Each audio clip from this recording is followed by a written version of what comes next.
Salut à tous les amis et bienvenue sur la chaîne Tech, et dans cette vidéo on va voir ensemble 3 configs gamer qui permettent de jouer en 4K en 2020.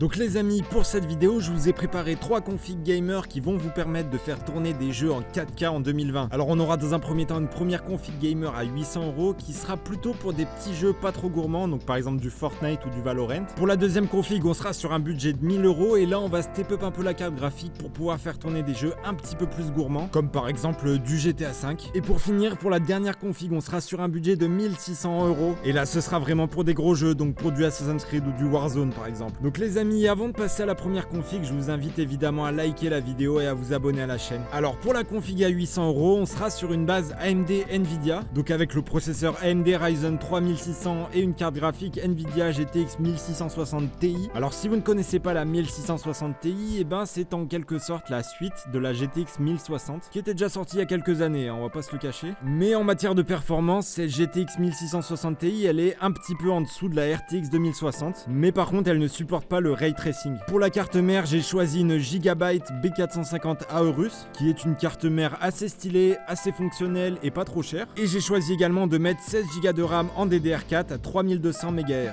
Alors pourquoi j'ai choisi une telle fréquence pour la mémoire vive? Et ben tout simplement parce que les processeurs Ryzen se combinent très bien avec de la RAM à très haute fréquence, et qu'en plus de ça, la RAM à 3200 MHz, elle coûte pas beaucoup plus cher que la RAM à 2600 MHz ou 2400. Pour le stockage, on est sur un SSD de 240 Go couplé à un disque dur de 1 Tera. Alors évidemment cette partie là elle sera plutôt à adapter selon vos besoins, donc si vous avez des gros besoins en stockage, et ben pourquoi pas partir sur un disque dur de 2 Tera ou plus. Mais par contre le SSD c'est vraiment essentiel, faut vraiment que vous en ayez un dans votre config, parce que ça permet d'énormément diminuer les temps de chargement de tout ce qui va être installé dessus, donc de Windows ou des logiciels par exemple, et donc c'est extrêmement pratique. Pour l'alimentation, on va être sur un modèle de chez Aerocool, une alimentation de 550 watts semi-modulaire. En plus de ça, cette alimentation elle est certifiée 80 plus bronze, donc on va avoir un rendement énergétique qui est vraiment pas trop mal. Et pour finir, j'ai choisi un boîtier Corsair Spec Delta, donc un boîtier qui va être assez efficace en termes de refroidissement grâce notamment aux 3 ventilateurs en façade. Et en plus de ça les gars, moi je le trouve extrêmement stylé ce boîtier, et c'est un peu pour ça que je l'ai choisi. Alors au niveau des performances,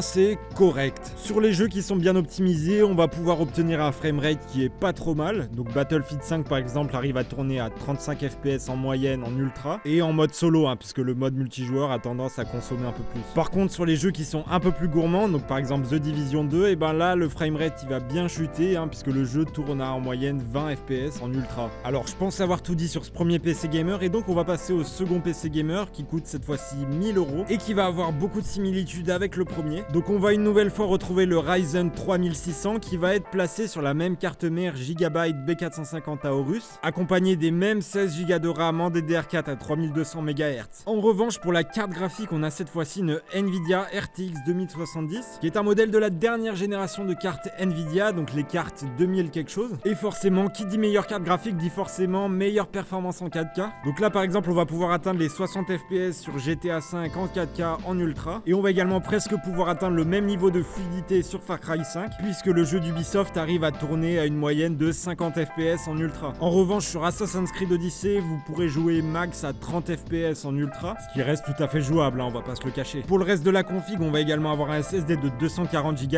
et un disque dur de 1 Tera. Et cette fois-ci, j'ai décidé de vous mettre une alimentation de 650 watts qui est certifiée 80 plus Gold et qui en plus de ça est semi-modulaire. Donc cette alimentation légale nous vient de chez Corsair et c'est la TX 650 qui est un modèle réputé fiable et durable sur le long terme. Pour le boîtier, j'ai également choisi un modèle de chez Corsair, le Corsair IQ. Et sur ce boîtier, moi les gars, j'ai vraiment kiffé la face avant avec les petits schémas. Alors je sais pas ce que vous en pensez, mais moi je trouve ça très réussi de la part de Corsair. Allez les gars, on passe tout de suite à la troisième config, la config la plus chère de cette vidéo, mais également la plus performante. Donc c'est la config à 1600€. Et pour ce prix-là, j'ai upgrade à peu près tous les composants par rapport à la précédente config. Donc on va avoir en premier lieu un processeur Intel Core i7 9700K, et il s'agit du deuxième meilleur processeur pour le gaming à l'heure actuelle, donc derrière le 9900K. Pour la carte graphique, on va ici avoir une RTX 2080 Super, donc la deuxième meilleure carte graphique à l'heure actuelle. derrière la 2080 Ti. Et pour la carte mère, j'ai pas voulu trop investir, donc j'ai choisi la Z390P de chez Asus, qui coûte environ 120 € je crois. Donc avec cette base là, vous pourrez faire tourner énormément de jeux en 4K. Donc par exemple, Assassin's Creed Odyssey pourra facilement atteindre les 55 FPS en ultra. Vous allez aussi avoir Call of Duty Warzone qui tourne à plus de 60 FPS en 4K en ultra, ou encore Gears 5 qui arrive presque à atteindre les 60 FPS en 4K. Alors pour le boîtier et l'alimentation, j'ai choisi les mêmes composants que sur la précédente config, donc à savoir une alimentation Corsair TX 650 80 plus Gold et un boîtier Corsair iQ. Après pour la partie stockage, je vous laisserai gérer en fonction de vos besoins, mais faites gaffe à bien prendre un SSD, c'est hyper important. Bon, sur ce les amis, je pense avoir tout dit. Comme d'habitude, si vous avez la moindre question, ça se passe juste en dessous dans les commentaires. Et avant de quitter la vidéo, vous devez également savoir que Nvidia a prévu de sortir des nouvelles cartes RTX cette année, donc des RTX 3080 et des RTX 3070, et donc il peut être très intéressant d'attendre la sortie de ces cartes, parce que normalement elles devraient permettre de mieux jouer en 4K, d'avoir des meilleures performances pour un prix similaire aux cartes actuelles. Et donc si vous n'êtes pas trop pressé, je vous conseille d'attendre la sortie de ces cartes, qui devrait se faire courant septembre ou octobre. Bon allez les gars, c'est la fin de la vidéo, lâchez votre plus gros pouce bleu, abonnez-vous à la chaîne, et moi je vous dis à la prochaine.